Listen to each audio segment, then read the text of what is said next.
Yeah, well, you know, this is the part of the show where we get into a little buzz things that's going on around town, around the country, things like that. So welcome to the BarberTime the Magazine Buzz. It's your man B Styles, and of course, your girl Lady Streets, and I just want to say that the views that we are about to express are not necessarily represented by the station or BarberTime, because JG's not here and I'm the second best thing next to controversy. So let's go, B. Let's kick it off. Okay, Obama gets his health care bill passed. If anybody that's like me, you're a product of the 90s, you remember this is similar to the Medicaid process that took place in the 90s when they did the Reform Act for Medicaid and for welfare. And they gave Clinton hell for that too. And guess what? Medicaid's still around. It hasn't put us, that I can think of, in any more debt than we already are in. So it's going to be the same thing with the health care bill. If anything, we should be commending Obama because he has done something in a year that most presidents couldn't do in 2 terms. You have to look at it like that. Oh yeah, definitely. I mean, I think it's a beautiful thing. I can't really say anything more than that. It's a beautiful thing. It's a beautiful time for folks who are definitely in need of care too. Yeah, well, can I add something to that? Because one of the things that I hear a lot of people talking about, and I'll keep it brief, is that they're worried about paying for other people's health care expenses. Listen up, people. You are always going to be paying for the next person's expenses, no matter whether you like it or not. You know, so you have to always understand that's what taxes is for, that's what Social Security is for. So I would rather pay for somebody to be healthy than to pay for another brother to go to jail.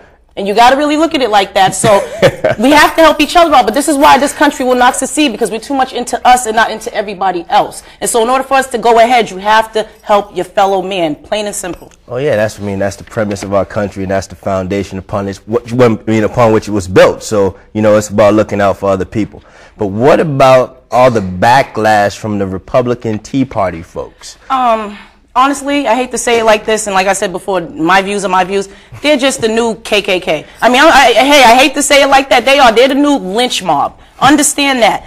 What the Tea Party is going to do is what people were complaining about the Green Party here in Massachusetts when Duvall ran.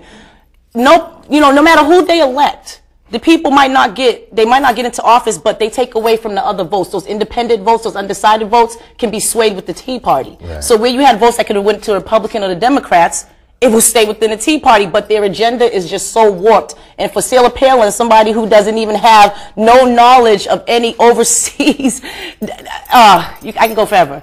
Just don't believe everything, you know. And honestly, I listen to the Tea Party. I do. I read their stuff and I listen to them, because you always got to be open to everything, but always judge everything for yourself and don't look at the book half open.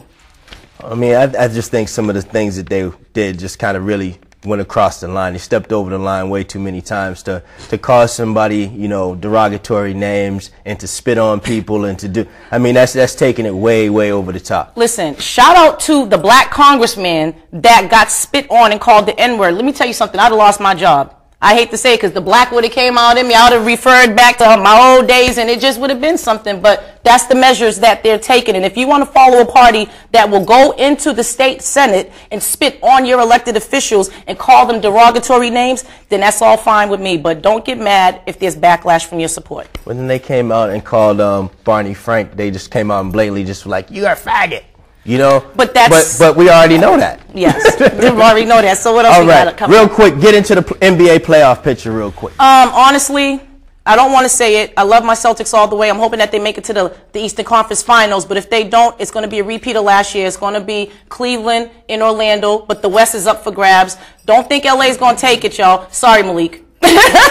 Don't think LA is going to take it, y'all. The West is just too up for grabs. It's up in the air right now, and I think it's anybody's game. But if the Celtics don't make it to the Eastern Conference Final, look for it to be Cleveland's year. Okay. Well, we're going to get into another thing that's going to be happening on the show and within the magazine. It's a piece that I'm going to be doing called A Moment of Silence. The same way that we pay homage to people, we give a moment of silence. Well, we're going to be giving props to people for being outside of the box with their look. And different things like that. So, you know, we're going to be featuring that soon. And, of course, I got to keep showing it fresh off the press. Presses. BarberTime the Magazine. You know, They're on TV now. See, this cover is just the cover, because see, you're really seeing us on TV right now. But it's a cover of a still shot from us being on TV. See the irony in this? So, you know, pick it up at your local hair salon, barbershop, or, you know, hit us up at BarberTime.com and you can get one too. Well, we got to get on out of here. So what we got coming up next, B? Oh, let's see. Where are we going right from here? From here, we are going to be... The Tucker Brown Group.